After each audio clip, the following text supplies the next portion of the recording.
We are discussing a problem from exercise, what was it?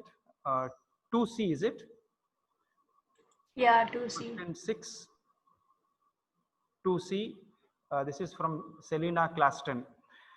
The question states that there is a pendulum which has a velocity of 5 meters per second about its mean position, and the pendulum obviously goes to a maximum height after that.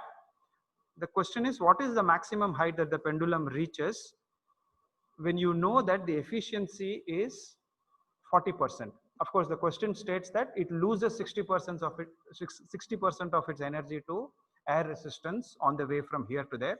So what maximum height it will reach? Work energy chapter. So we know that we are looking at mechanical energy of the object, and we can say that the kinetic energy of the object is equal to half mv square. Put all these things down.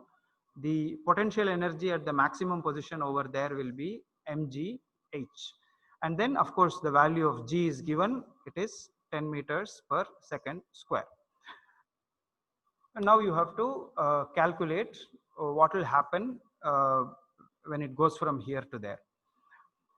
Now, since the velocity is 5 meters per second, the kinetic energy can be calculated as 1 by 2 m times 5 square. Okay. You do not know the mass. The mass has not been given in the question. Okay. So you might say, how will we do any calculation if the mass is not given? But you can easily see that because we are talking about the energy equivalence, kinetic energy and potential energy, somewhere the mass takes care of itself. Okay, so as you people like to say, they will cancel out at some stage. The effects will cancel out at some stage. Okay, so we can write this as 25 by 2 m. Okay, so that is the total kinetic energy that it possesses.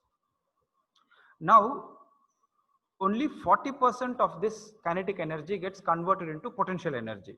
Okay, so you can write it as times 40 upon 100. You can do that straight away, and when you do that, you see that there is some nice cancellations that you people like to do. 25 times 1, 4, 2 times 1, and you get 20, and then you get 4 times 25, you get a nice neat 5m. Okay, so half your battle is already over when you get that. So this 5m gets converted into potential energy, right? So you know that the potential energy, which is equal to mgh, is going to be equal to 5 times m. Okay, so what will be h then? Very simple, h is equal to 5 times m divided by mg, right?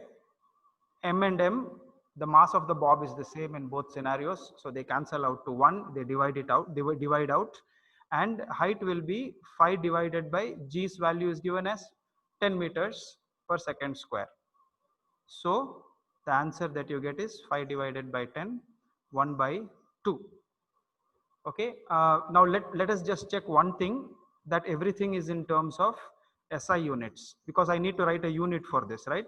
So 5 meters per second square, 10 meters per second square, we didn't get any other units anywhere. So incredibly, the height that it will gain from here to there is 0.5 meters, that is 50 centimeters. And typical of questions like this, that is a slightly absurd answer. You can think of a pendulum which will rise up by a height of 50 centimeters. Okay, this is a scale which is 30 centimeters. Okay, so you add another 20 centimeters to this, and that will be the height by which the pendulum will rise. Must be a pendulum with a very long string, but other than that, I don't see it being practically viable. No wonder it loses 60% of its energy due to air resistance. Are there any questions about this?